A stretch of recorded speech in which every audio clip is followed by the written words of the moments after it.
అర్హులైన ప్రతి ఒక్కరికి 2-3 నెలల్లో కొత్త పింఛన్లు ఇవ్వబోతున్నామని రాజమహేంద్రవరం సిటీ ఎమ్మెల్యే ఆదిరెడ్డి శ్రీనివాస్ చెప్పారు. స్థానిక 40వ వార్డు మూలగొయ్యి అవసరాలకు తగిన విధంగా చేపట్టి నూతన డ్రైనేజీ రోడ్ల నిర్మాణ పనులు శనివారం ఆయన పరిశీలించారు.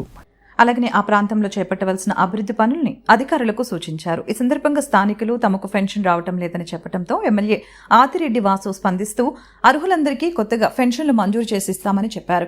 కూటమి ప్రభుత్వం అధికారంలోకి వచ్చిన వెంటనే ఎన్నికల్లో ఇచ్చిన హామీ మేరకు ₹1000 పెన్షన్ పెంచి ఇచ్చామని గుర్తు చేశారు. సిటీ నియోజకవర్గంలో 375 మందికి పెన్షన్లు ఇవ్వటం ద్వారా కూటమి ప్రభుత్వం చిత్తశుద్ధి చాటుకుందని ఆయన హర్ష ధ్యానాలు మధ్య తెలియజేశారు. అలాగనే ఇలాంటి విషయాలను ప్రజలు గమనించాలని చెప్పారు. ఈ నెలలోనే కొత్త రేషన్ కార్డులు 15 నుంచి మహిళలకి ఉచిత బస్సు ప్రయాణం కూడా అందించబోతున్నామని తెలిపారు. ఈ కార్యక్రమంలో టీడీపీ నాయకులు కాశీ నవీన్ కుమార్, మజ్జి రాంబాబు, కీలపర్తి శ్రీను, బుడ్డిగ రవి, బుడ్డిగ గోపాలకృష్ణ, సింహ నాగమణి, సింహ వెంకటేష్, కొల్లి నాని, ధాన్యం ప్రసాద్, ఆడారి లక్ష్మీనారాయణ, నగరపాలక సంస్థ అధికారులు పాల్గొన్నారు. సమీక్షించడం జరిగింది. అవసరమైన చోట్ల రోడ్స్, డ్రైన్స్, ఓల్డ్ సిటీ చిన్న చిన్న వీధులు ఉంటాయి, చాలా సమస్యలు ఉంటాయి.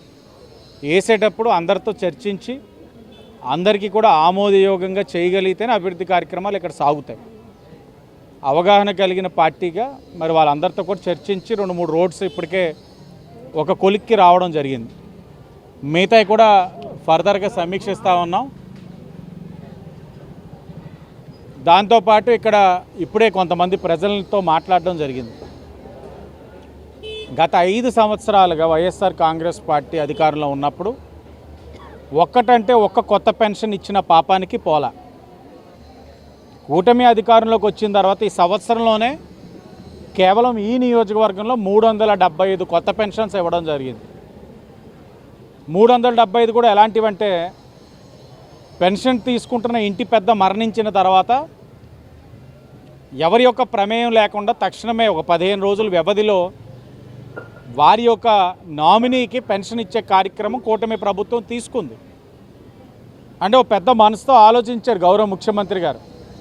ఇంటి పెద్ద కోల్పోతే ఆ ఇంటికి ఒక ధైర్యం నింపాలి, ఆ ఇంటిలో వస్తున్న పెన్షన్ తక్షణమే నామినీకి ఇవ్వాలని భారీ కానివ్వండి ఇంకెవరైతే వాళ్ళు 375 కొత్త పెన్షన్లు ఇవ్వడం, నిన్న వాళ్ళకి అమౌంట్ కూడా ఇవ్వడం జరిగింది ఇంటింటికి. ఇప్పుడే కొంతమంది వచ్చి 40 వార్డులో తిరుగుతూ ఉంటే అభివృద్ధి కార్యక్రమాలు సమీక్షిస్తూ ఉంటే ధన్యవాదాలు తెలియజేసి చెప్తా ఉన్నారు. 3 సంవత్సరాలు అయింది భర్తను కోల్పోయి, పిల్లల వారి దారి వాళ్ళు చూసుకున్నారు, ఆదరణ లేకుండా పోయాను. చంద్రబాబు నాయుడు గారు పెద్ద మనసుతో పెన్షన్ ఇవ్వడం వల్ల ఈరోజు నా 4000 నాకు ఉపయోగపడుతున్నాయని చెప్తా ఉన్నారు.